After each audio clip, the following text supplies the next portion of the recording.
Alright, today's video on how to do something smart for yourself. We are changing the ignition lock cylinder on an 81 Oldsmobile Cutlass.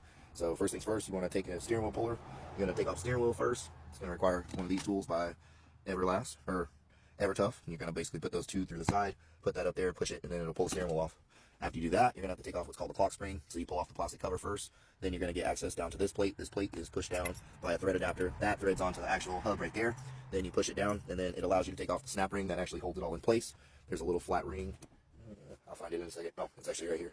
So you put that flat ring, you push it down, and then it'll give you access to the ring that goes right there on the side. And then you take that off. Once you get that off, let the pressure off, and then that comes off. Then you're going to want to remove the 3 Phillips screws. Then you're going to want to remove the Phillips screw that holds on the shift lock linkage, basically, or the turn signal linkage. Then you're going to want to take out the screw that goes and holds in the hazard light signal. So then you take that out, and then you pop it, and then you pull it forward a little bit. And then right in the back, right there in that hole, is where you'll get the Phillips screw out, and then that holds in the actual ignition lock.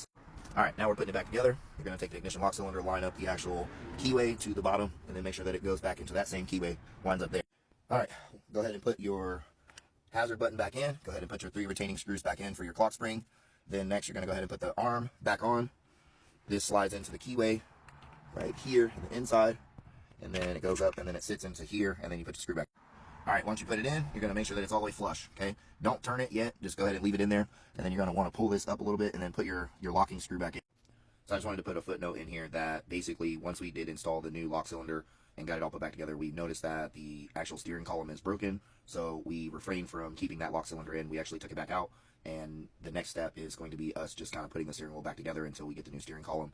We'll install the new steering column, and then we'll actually relocate the actual ignition lock cylinder, and it'll be a push button start, so it won't need the key anymore. Alright, so what you're going to do is you're going to take, once you get the setup on, you're going to go ahead and put your horn retaining ring back on. Slide that on first, then you're going to go ahead and line up your plate. Make sure that when you put it on, that the horn basically attachment goes there. Then you're going to make sure that that little snap ring right there goes down into the recess attachment. You're going to use one of these. This one for this old school is going to be a 9/16 and an 18 thread pitch. So we're going to put that on, and it's a female thread, so you can thread that onto the actual column, and then that plate will push down that, and then we'll be able to put that ring back into the recess groove. You'll get to see it here. Alright, so for these, I'm going to be using the HJ47 ACFs. These are made just for bolts, so they grip onto these perfectly. And then we're going to go ahead and actually turn that down by hand. Get some thread on there. Make sure it's seated on the sides evenly. Thread it all down. And then what you're going to do is push that ring down all the way until you'll see it has a snap ring groove in there, so you'll keep going with the pliers. Okay, so after you get the setup on, you go ahead and release all the tension, and then basically that snap ring sits right into that groove right there.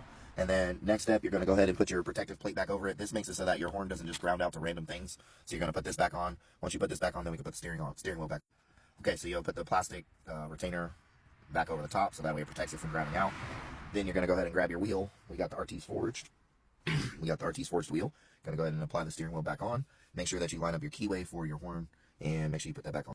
Okay, once you go ahead and line that up, make sure that that is centered. Make sure the whole button is centered in the hole. Then you're going to take your, I think this one's a 13/16. 13/16, and you're going to go ahead and put the bolt back on. And make sure your orientation is right. Your flat side is flat like that, goes down, and then the rounded side goes up. Make sure you do it correctly. Okay, just like that.